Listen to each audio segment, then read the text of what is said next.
Olá, meus queridos, tudo bem?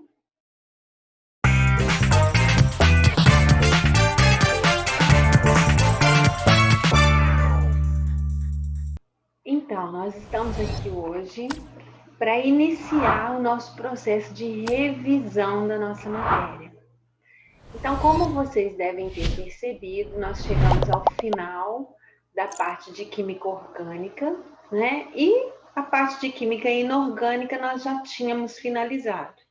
Esse tempo que nós temos agora, nós vamos fazer uma revisão bem feita, vamos fazer bastante atividade da matéria que nós já vimos.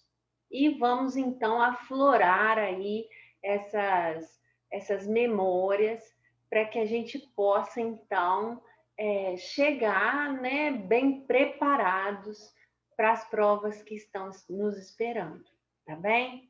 Então, hoje eu preparei para vocês uma seleção de exercícios que vão misturar de tudo. Tem química orgânica, tem química inorgânica, para a gente rever um pouco de cada coisa. Combinado? Então, vamos lá, ó. Muito atentos e me acompanhando, por favor. Olha lá. Preparação para o PISM 2. Vamos juntos aqui, ó. A nifedipina é um fármaco bloqueador dos canais de cálcio, sendo utilizado principalmente como hipotensor e vasodilatador. Esse fármaco é indicado nos tratamentos de hipertensão arterial e angina e na prevenção de parto prematuro. A estrutura da molécula da nifedipina é fornecida abaixo. Então, você tem a estrutura aqui embaixo. Com relação à estrutura dada, então, primeiro ele te pede, dê o nome das funções químicas orgânicas presentes nessa molécula. Então, nós temos que primeiro identificar quais são as funções orgânicas presentes. Então, de cara, eu estou vendo que tem NO2. Olha, eu sei que quando tem NO2, que função é essa? É o grupo nitro. É uma função nitrogenada, é um grupo nitro, ok? O que mais que eu tenho aqui? Ó? Eu tenho um C dupla O, do outro lado eu tenho quem? O. C dupla O com O é éster. Então, acabei de descobrir um éster. Mas o que eu tenho? Ó, de novo, C dupla O, do outro lado, quem que eu tenho? O. Também é éster, a mesma função. Mas, ó, eu tenho aqui um NH. Esse NH está entre dois carbonos, olha só. Então, é uma amina. Então, o nome das funções orgânicas presentes: éster, nitrocomposto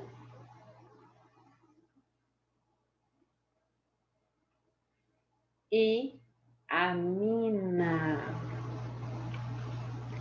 Indique o número de carbonos terciários com hibridação sp3. Você se lembra que hibridação sp3 possui aquele composto que tem apenas ligações simples. Então, ele quer saber de carbonos terciários. Então, deixa eu apagar isso aqui para a gente não confundir, ó. Carbono terciário. Primeiro, vamos identificar esses carbonos. Ó, eu tenho um aqui, que está ligado em 1, 2, 3, certo? Eu tenho um aqui, 1, 2, 3. Tenho um aqui, ó, 1, 2, 3. Tenho um aqui, 1, 2, 3. Mais, vamos ver se tem mais algum. Não tem mais. Só tenho esses 4 terciários, certo?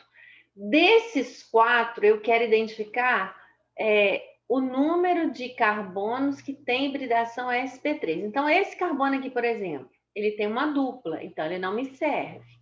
Esse carbono aqui tem uma dupla, não me serve. Esse carbono aqui tem uma dupla, não me serve. O único carbono que não tem dupla é esse aqui, ó. Então, eu tenho apenas um carbono, o número de carbonos terciários com hibridação é sp3. Um carbono terciário é sp3. É o único que eu tenho. Ok? Depois, o número de ligações π. Vamos apagar aqui de novo. Ligação π, a gente sabe que encontra onde? Na dupla tem uma π e na tripla tem 2 ligações π. Certo? Então, vamos contar. Ó, eu tenho 1, 2, 3, 4, 5, 6, 7. Tem mais alguma aqui? Nenhuma. Então, 7 ligações π que existem nessa molécula. Ok, gente? Então, ó, esse é um exercício complexo, né? Porque ele te pede lá muita coisa, mas a respeito de uma molécula que é razoavelmente simples de você saber. Vamos para o próximo, ó. Os diferentes tipos de chocolate amargo, ao leite e branco têm em sua composição algumas moléculas orgânicas, como mostrado no quadro abaixo. Então, o chocolate amargo tem feniletilamina. O chocolate ao leite tem a vanilina, que é esse composto aqui, e o chocolate branco tem o ácido palmítico. Em relação a essas moléculas, assinale a alternativa correta. Então, olha só. A feniletilamina, que é essa aqui, apresenta 5 átomos de carbono com hibridação sp2. sp2 não é aquele que tem dupla?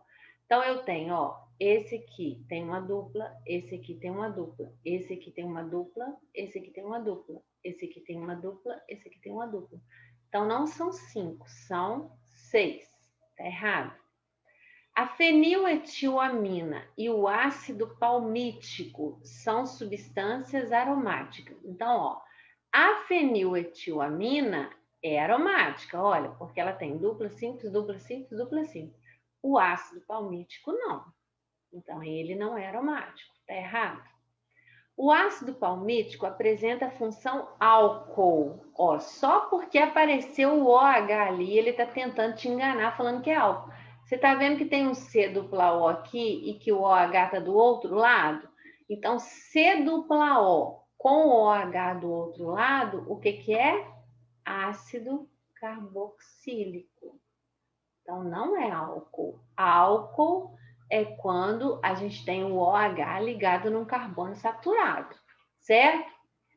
A fórmula molecular da vanilina é C8H9O3. Então, a vanilina está ali. Vamos abrir essa fórmula aqui para a gente poder fazer... Opa! Escapuliu aqui, gente. Peraí. Ai, Jesus, o que eu fiz? Vamos apagar aqui essa doideira que eu fiz. Vamos abrir ela para a gente poder descobrir a fórmula molecular sem erro. Olha lá. Aqui tem um C, que é esse C aqui, e ele está fazendo uma dupla com o O, certo? Aí, nesse carbono aqui, eu tenho um C, um O, na verdade, depois um CH3. Eu olhei errado. Ele está ligado no O e esse O está ligado no CH3 aqui. E aqui em cima a gente tem um OH, certo? Vamos colocar as duplas. Eu tenho uma dupla aqui, tenho uma dupla aqui, tenho uma dupla aqui. Agora a gente vai colocar os hidrogênios que estão faltando. Ó. Tem um hidrogênio aqui, esse aqui já fez 4, esse aqui já fez 4, esse aqui fez 3. Então, vou colocar um H. Esse aqui fez 4, esse aqui fez 3, vou colocar um H. Esse aqui fez 3, vou colocar um H. Pronto. Então, agora a gente vai contar, ó, carbonos. Vou marcar aqui, ó. 1, 2, 3, 4, 5, 6, 7, 8. C8. Agora o H. Vamos lá no H, ó. 1, 2, 3, 4, 5, com 3, 8. H8. E o O vai ser 1, 2, 3. O3. Então, ó, aqui tem um erro. Ele colocou H9. Tá errado. O nome e o PAC da vanilina é 4-hidrox, 3-metox-benzaldeído. Então, vamos ver a vanilina. Ela tá aqui. Primeiro, eu tenho que identificar a função dela principal, ó. Essa daqui. Então, aqui eu tenho um C, dupla O, H. Então, isso aqui é um aldeído.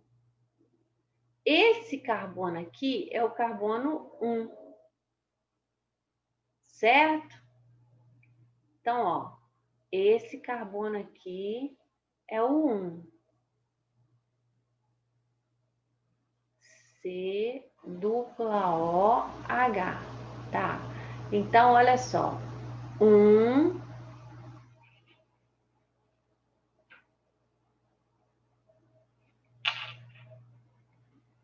Ó, ele começou a contar desse carbono aqui, ó. 1, 2, 3, 4, 5, 6. Ó, no 3 você tem um éter. Então, realmente, ó, é o metox de um lado, benzaldeído do outro. No 4, você tem o hidrox. Então, 4-hidrox, 3-metox, que é esse aqui, e a cadeia principal é o benzaldeído.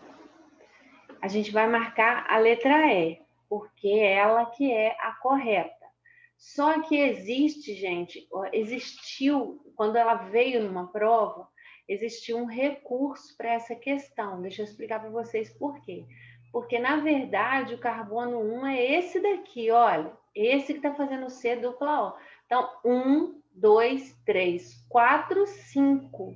Então, houve um erro quando eles montaram essa questão. Na verdade, seria 5-hidroxi, 4-metox, tá vendo? Porque esse aqui não é o 1. O 1 seria o de baixo. Nós vamos marcar essa aqui como correta, essa que veio no gabarito deles como correta. Mas houve esse equívoco aqui, tá? Queria mostrar isso para vocês. Tudo bem? Beleza. Então, agora nós vamos entrar em questões de outras matérias que a gente já viu também, que a gente vai rever, tá? Então, ó, leia atentamente o rótulo de um soro infantil. Modo de usar: oferecer o soro várias vezes ao dia. Dose máxima para crianças. Crianças de até 20 quilos de peso corporal, recomenda-se usar 75 ml de soro por quilo. Aí ele está falando a composição em 500 ml de soro. O que, que tem lá no soro? Cloreto de sódio, cloreto de cálcio de hidratado, cloreto de potássio, cloreto de magnésio hexaidratado, lactato de sódio e glicose. Isso é o que tem em cada 500 ml de soro. Se observarmos as recomendações do fabricante e administrarmos a dose máxima diária, qual será a massa em gramas de cloreto de potássio ingerida por uma criança de 18 quilos em um dia? Então, presta atenção. Ele falou para administrar 75 ml por quilo. Então, 75 vezes 18. É a primeira coisa que você vai fazer.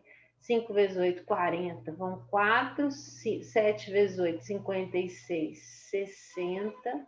1 vezes 5, 1 vezes 7. 0, 5, 13. 1.350 ml de soro que você vai administrar nessa criança, certo? Em cada 500 ml tem 0,74. Então, ó, em 500 ml de soro existe 0,74 gramas do cloreto de potássio, que foi o que ele te perguntou. Você quer saber em 1.350 ml qual a massa de cloreto de potássio presente? Então, x é igual a 1.350. Vamos cortar esse zero com esse zero aqui, para ficar mais simples a conta. 135 vezes 0,74. 4 vezes 5, 20, vão 2. 4 vezes 3, 12. E 2, 14, vai 1. 4 e 1, 5. 7 vezes 5, 35, vão 3. 7 vezes 3, 21, com 3, 24, vão 2. 7 vezes 1, com 2, 9. 0, 9, 9, 9. Duas casas. 99. Fiz uma coisa errada aqui, gente. Vou fazer essa conta de novo. Peraí, vamos voltar. 135 vezes 0... Ah, não, tá certo. 99 tá certo. Só tá faltando dividir agora, ó. 99,9. Agora eu tenho que dividir por 50. Dividido por 50, ó. Uma casa. Cortou. Certo? 999 por 500 dá 1. Sobra 499. Vírgula. Aí eu vou colocar 0 aqui. Vai dar 9. 9 vezes nada, nada. 9 vezes nada, nada. Para 9, 9. 9 vezes 5, 45. Para 49, 4.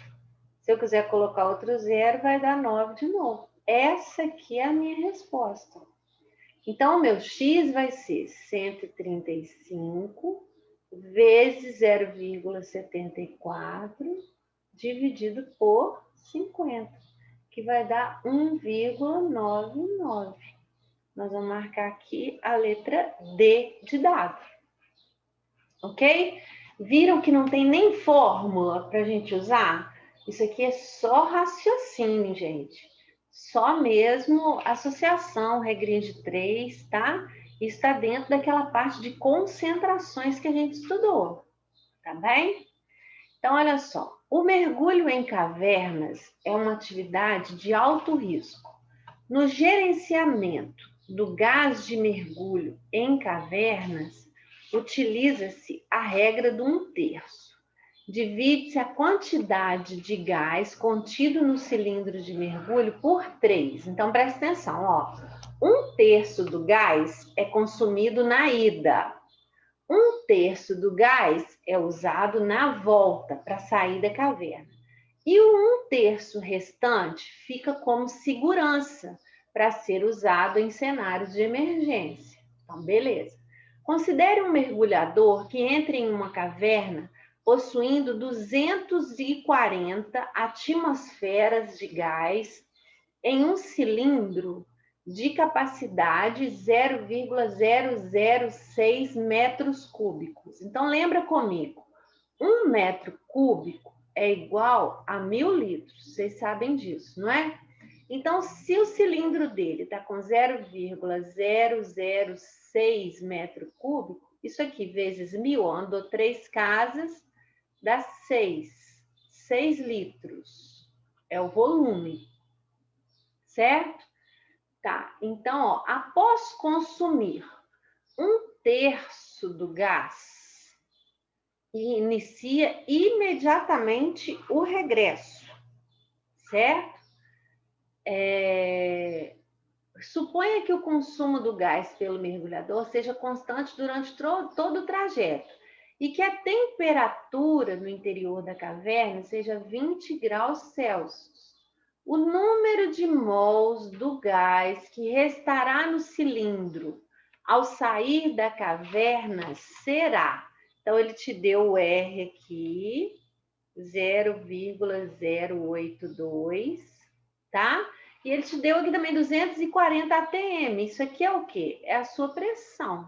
240 atm, a pressão do gás.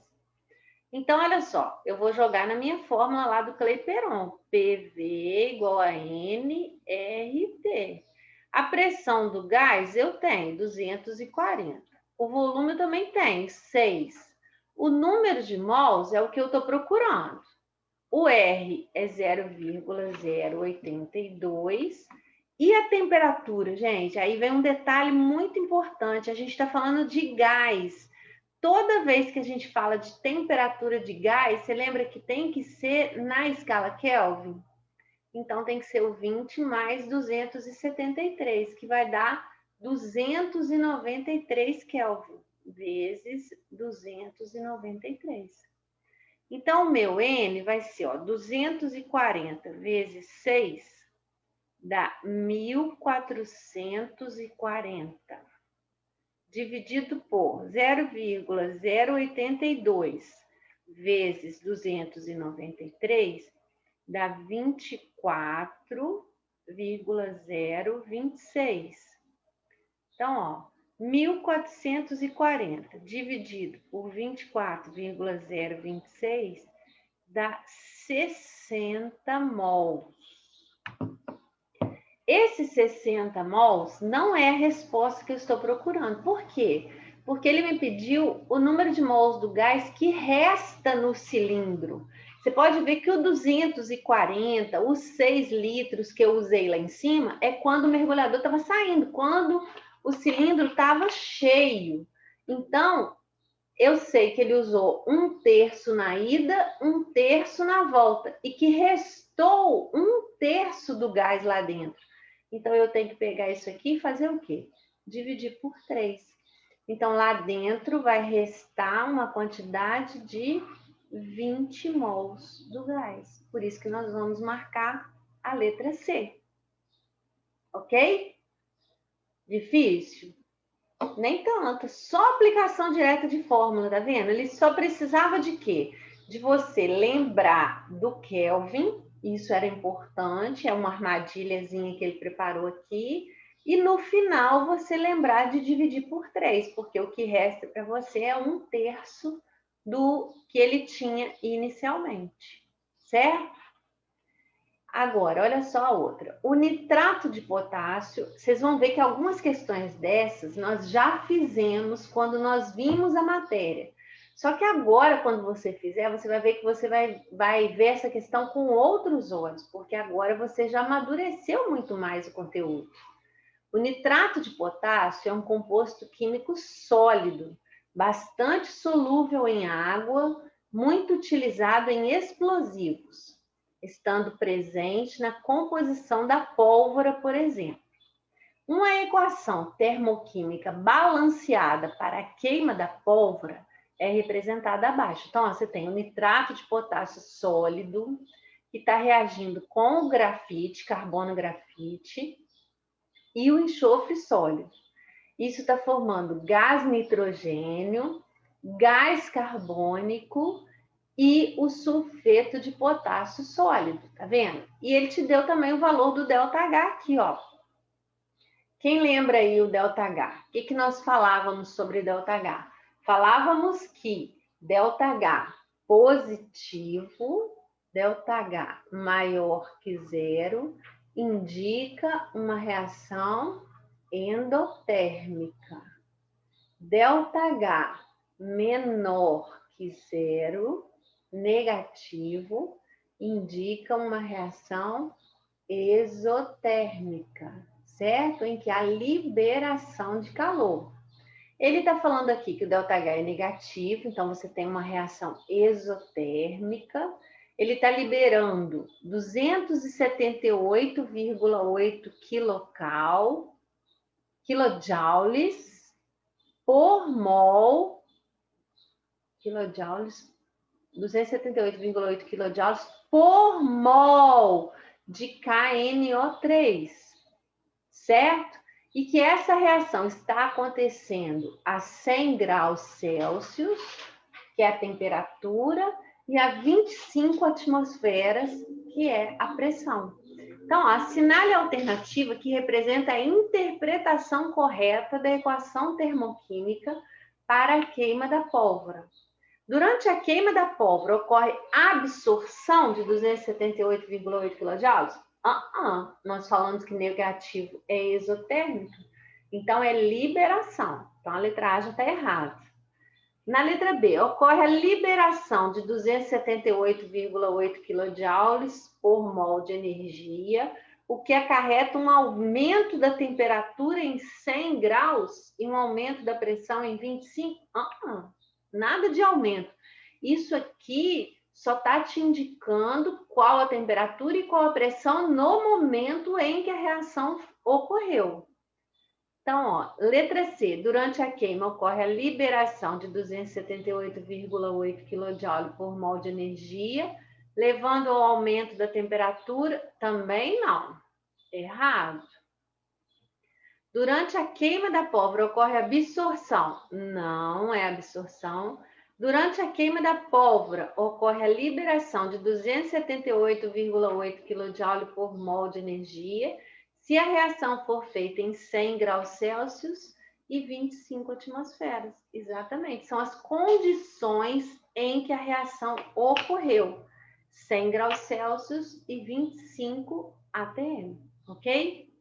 Então, ó, nós vamos finalizar essa aula aqui. Na próxima aula, nós vamos continuar essas atividades de revisão, tá bem? Eu espero vocês. Até a nossa próxima aula. Beijo!